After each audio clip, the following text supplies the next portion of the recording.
ये दुनिया कभी किसी को शांति से जीने नहीं देती है महाराज। ये दुनिया ऐसी ही है कि आप यदि शांति से जी रहे हैं या आप बड़े प्रसन्न हैं तो चार पीछे पड़ेंगे कि भाई ये शांति से जी कैसे रहा है, ये प्रसन्न कैसे है, ये इतना सुखी कैसे है।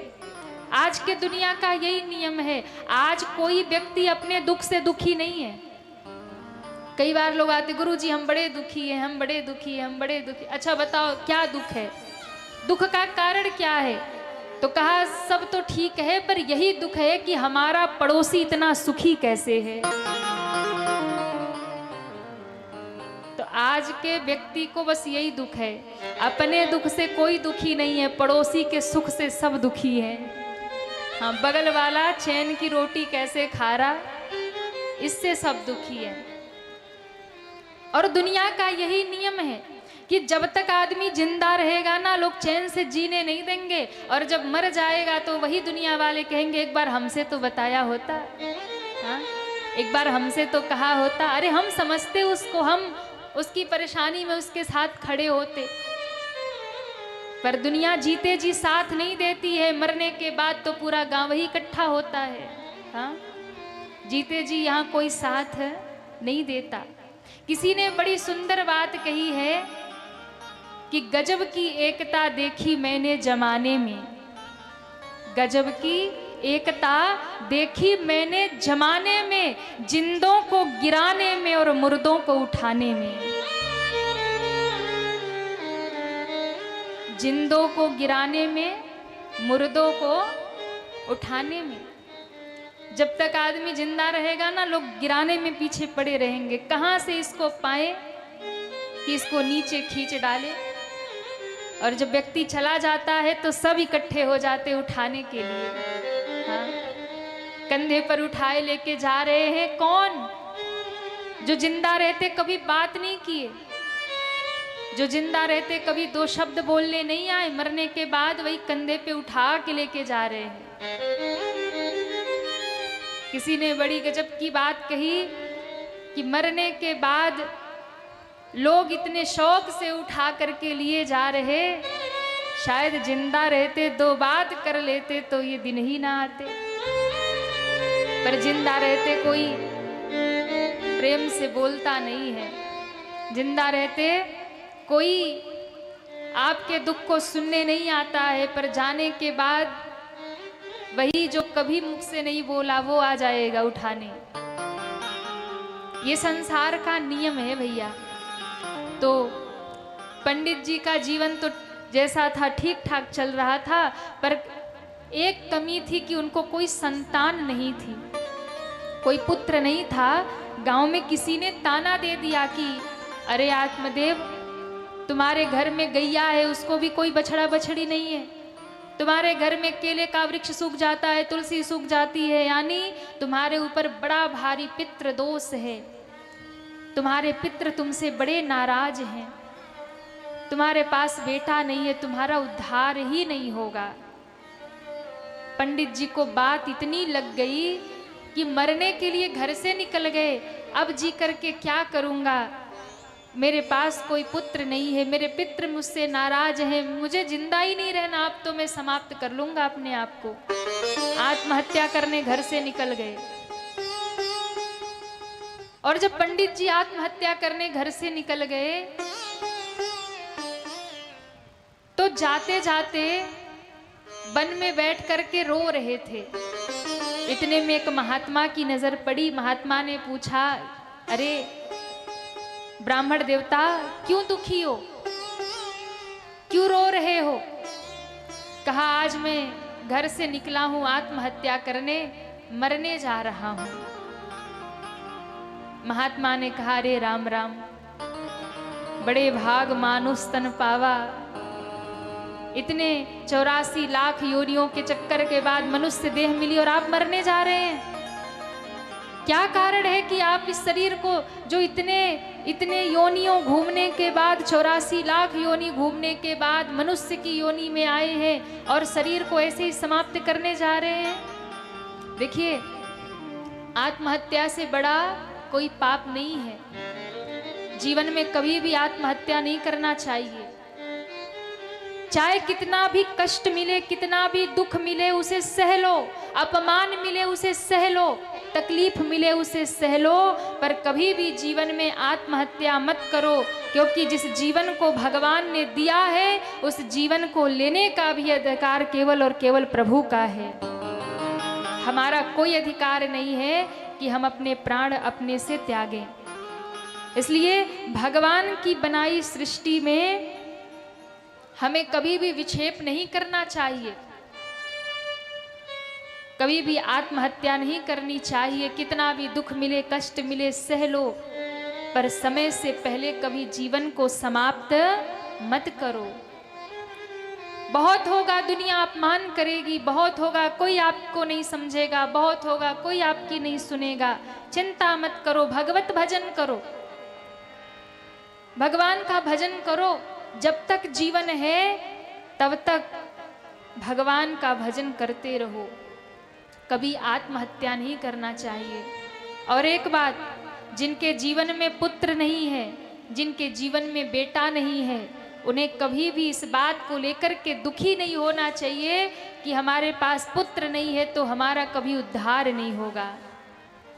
महात्मा ने कहा कि क्यों मरना है? कहा कि कोई बेटा नहीं है, मेरा उद्धार नहीं होगा। महात्मा जोर से हंसे। बेटा और बेटी से किसी का उद्धार होता है? अगर बेटा और बेटी से किसी का उद्धार होना होता तो कुकर शुकर के तो कितने होते हैं, पहले उनका ही उद्धार हो जाता। अब बताओ, इतने सन्यासी, साधु, महात्मा, संत जिन्होंने विवाह नहीं किया, जो गृहस्थ में ही नहीं गए, उनके पास भी बेटा नहीं। इसका मतलब जितने महात्मा है सब नरक ही जाएंगे।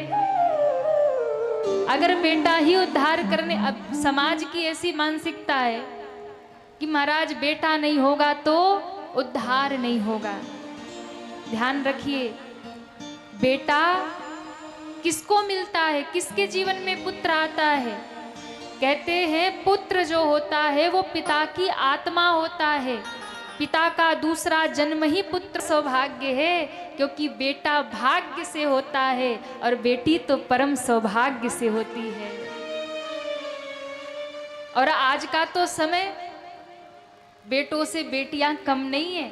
उसे अच्छे संस्कार दो, अच्छी शिक्षा दो, अच्छे मार्ग में लगाओ, तो आज बेटों से भी ज्यादा माँ बाप का नाम बेटियां आगे बढ़ा रही है, बेटियां आगे बढ़ रही हैं। क्यों जरूरी है कि बेटा ही होना चाहिए? बेटे के लिए दुनिया मर रही है और बेटा क्या कर रहे? कौन सा पहाड़ उखाड़ रहे बेटे? उल्टा माँ बाप को वृद्धाश्रम और छोड़ के आ जा रहे। हाँ, तो बेटे जिसके पास है वो कर्ज है, बेटा नहीं है वो मुक्त आत्मा है। इसलिए ना बेटा उद्धार करता है ना बेटी उद्धार करती है। बेटा बेटी कभी किसी का उद्धार नहीं करते हैं। अगर आपका उद्धार होगा तो आपके अपने कर्मों से ही आपका उद्धार होगा। कोई किसी का उद्धार करने वाला नहीं है कि बेटा आग दे देगा तो आप वैकुंठ चले जाओगे। ये सब गलत बातें हैं। पंडित जी को महात्मा ने बहुत समझाया, पर ये जिद में बैठे थे, हमें तो बेटा चाहिए वरना मर जाऊंगा। महात्मा ने कहा, महाराज सुनो, आपके माथे पे लिखा है, आपके मस्तक की रेखा बता रही है 7 जन्म आपको बेटा नहीं होगा। कितने जन्म? 7 जन्म। मस्तक की रेखा कह रही 7 जन्म बेटा नहीं होगा। अब तो महात्मा की बात सुन के पंडित जी रोए सो रोए। अब तो महात्मा के चरण को कस के पकड़ लिया, बोले छोड़ो मेरे पांव। कहा नहीं छोड़ूंगा, या तो बेटा दे दो, नहीं तो तुम्हारे चरणों में सिर पटक के मरूंगा। महात्मा ने कहा अच्छे भले फंस गए, खुद तो मरेगा हमें भी मरवाएगा। पंडित जी ने कहा सुनो, आपने कहा ना कि 7 जन्म बेटा नहीं है, हमें 7 मिनट की नहीं पता है कि 7 मिनट बाद क्या होगा।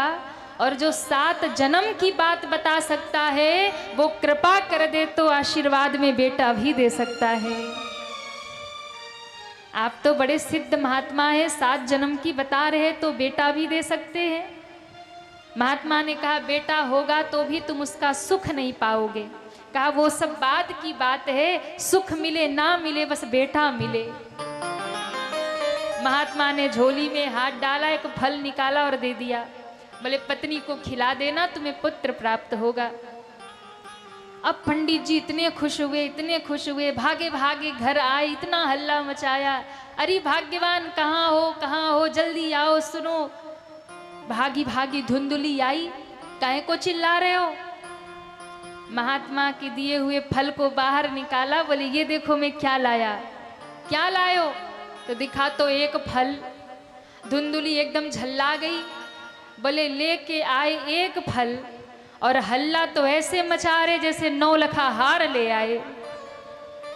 हाँ, और ले भी आए तो एक फल, अरे 2-4-10 किलो ले आते। बोले देवी ऐसा वैसा फल नहीं है, महात्मा का प्रसाद है। महात्मा ने कहा है इसे खाने से हमारे घर में बेटा आ जाएगा। धुंधली ने कहा अब ये कौन सी बला उठा लाए। ठीक है महाराज रख दो, मैं नहा धो के खा लूंगी। पंडित जी तो भोले भाले फल रख के चले गए। अब ये बैठी सोच रही है खाऊं कि ना खाऊं, खाऊं कि ना खाऊं। पड़ोसन आ गई, पड़ोसन ने समझाया खा ले, घर में बेटा हो जाएगा। नहीं मानी। बहन आई, बहन से सलाह लिया। बहन को लगा कि अगर इसने फल खा लिया और सच में इसको बेटा हो गया तो फिर ये जो मेरा घर संभालती है, मुझे धन देती है, फिर अपने बेटे में लग जाएगी, फिर मुझे भूल जाएगी। उसने कहा देख तेरे घर में खाने को बहुत है पर खाने वाला नहीं, मेरे यहाँ खाने वाले बहुत है, खाने को कुछ नहीं। एक काम कर, फल वल मत खाना, ये बाबा लोगों के चक्कर में नहीं पड़ना, न जाने क्या होगा इस फल में। धुंधली ने कहा तो क्या करूं? बोले एक काम कर, ये फल ना अपनी गैया को खिला दे, महात्मा की परीक्षा हो जाएगी सच्चा था कि झूठा था।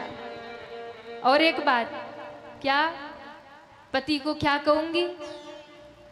देखो मेरे घर में पहले से ही 3-4 बेटे हैं, अभी एक फिर होने वाला है ना, इस बार जो बेटा होगा वो मैं तुम्हें दे जाऊंगी, थोड़े धन दे देना, मैं अपने पति का मुंह बंद करवा दूंगी, मेरे बेटे को तू अपना बेटा बना लेना।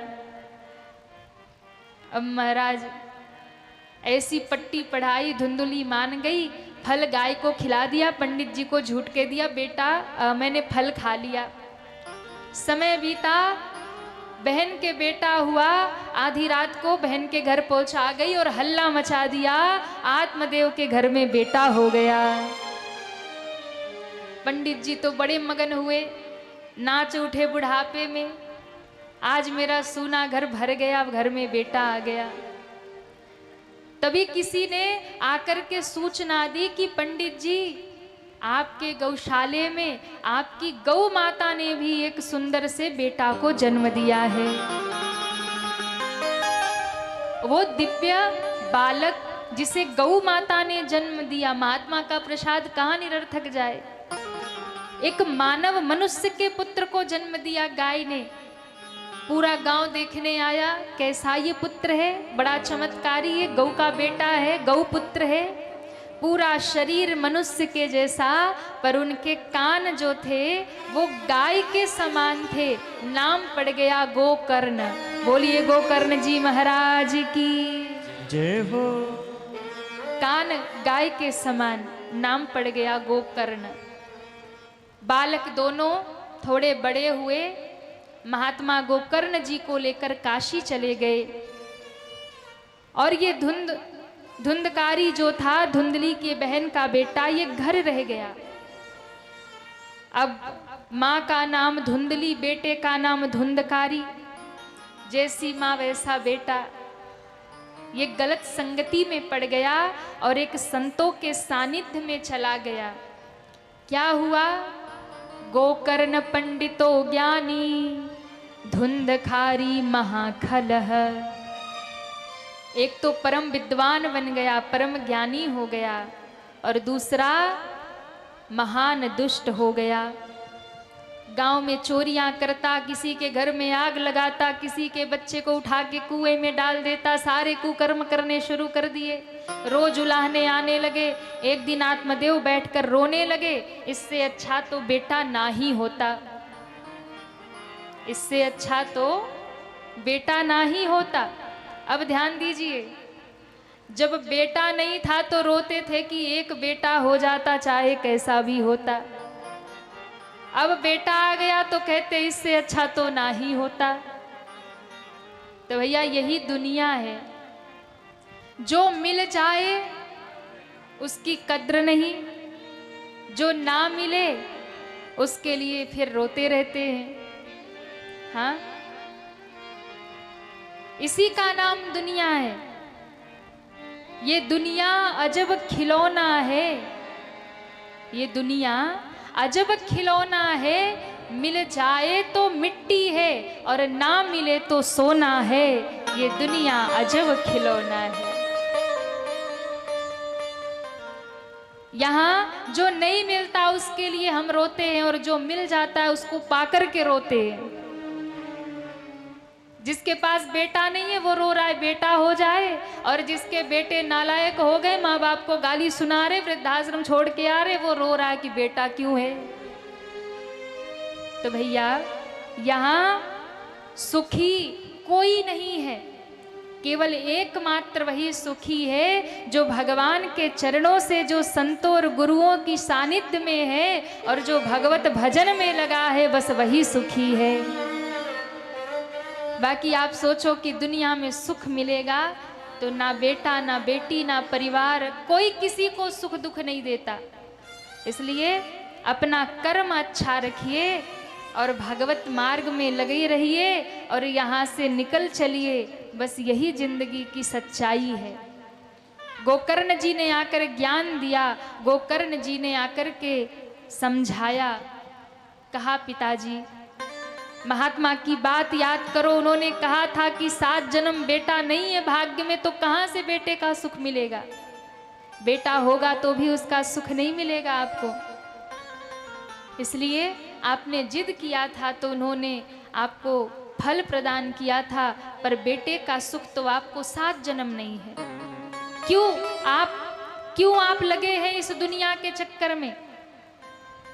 लोक धर्म का उपदेश किया। लोक धर्म क्या है कि संसार में अपनी जो भी आपको यहाँ पे जिम्मेदारियां मिली है उसे निभाइए, ये लोक धर्म है। पर उसके साथ साथ परम धर्म को पकड़ के रखिए, परम धर्म को मत छोड़िए। लोक धर्म और परम धर्म, इन दोनों में क्या अंतर है। लोक धर्म वो है कि आप किसी के पिता हैं, पुत्र है, माता है, बहन है, भाई है, पति है, पत्नी है, ये लोक धर्म है, इसे निभाइए। और इसे निभाते हुए परम धर्म क्या है, भगवान का भजन करना और भक्ति प्राप्त करना, ये परम धर्म है। इसलिए लोक धर्म निभाते हुए परम धर्म की यात्रा करिए तो आप मुक्त हो जाएंगे। इसलिए संसार का कटु सत्य यही है।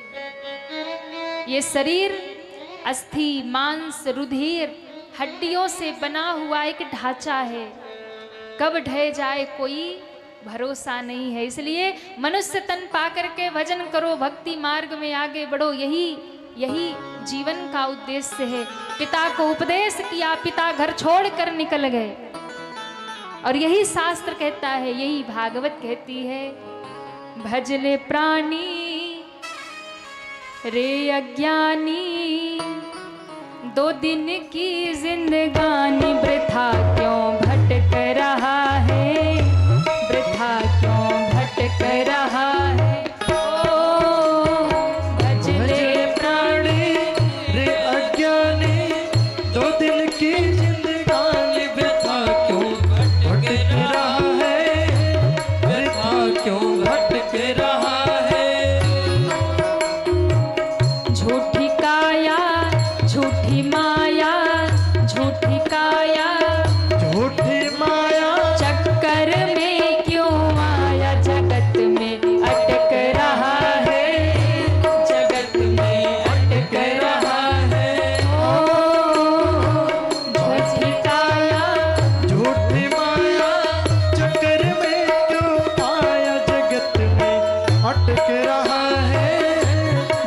व्यर्थ में अटक रहा है, वृथा क्यों भटक रहा है। वृथा क्यों भटक रहा जरा है। उठाइए दोनों हाथों को और तालियां बजाते हुए हरि बोल।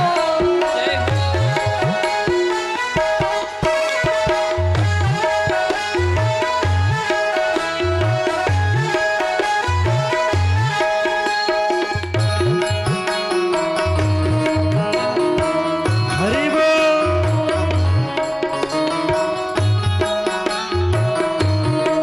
श्री राधे।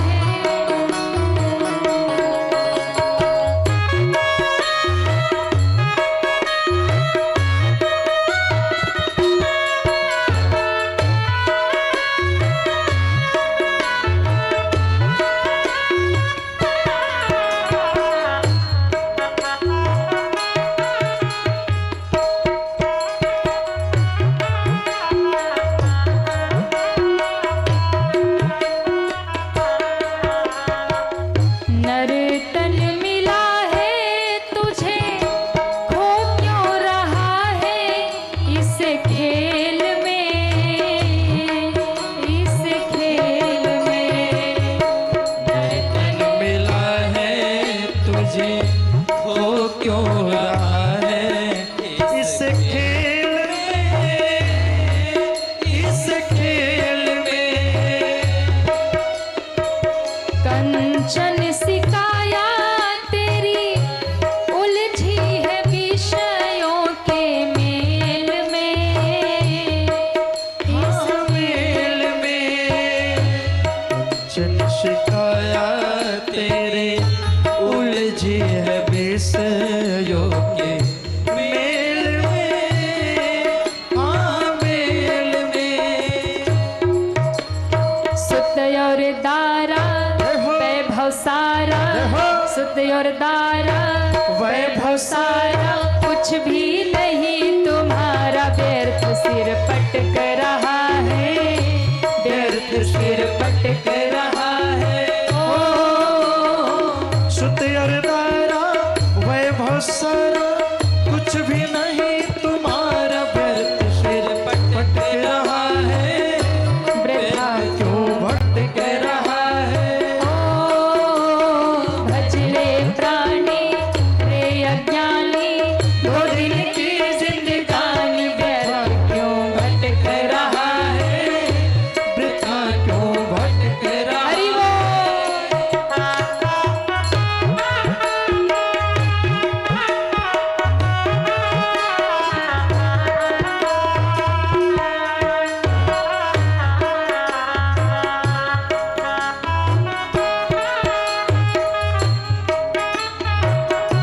श्री राधे।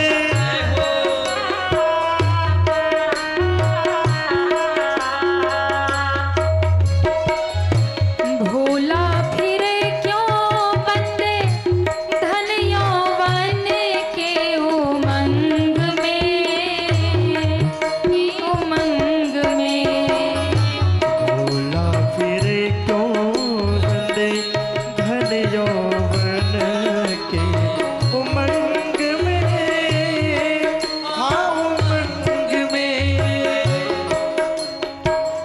माता पिता और बंधु कोई चले ना तेरे संग में, तेरे संग में। माता पिता और बंधु कोई चलना तेरे संग में, तेरे संग में। मैं और मेरा जहो तू और तेरा, जहो मैं और मेरा तू और तेरा, है माया का फेरा, व्यर्थ तू भटक रहा है, व्यर्थ तू भटक रहा है। मैं और मेरा तू और तेरा, है माया का फेरा, व्यर्थ तू भटक रहा है, वृथा क्यों भटक रहा है। भजले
भटक रहा है। हाँ, रे अज्ञानी तज नादानी भजले सारंग पानी व्यर्थ सिर पटक रहा है।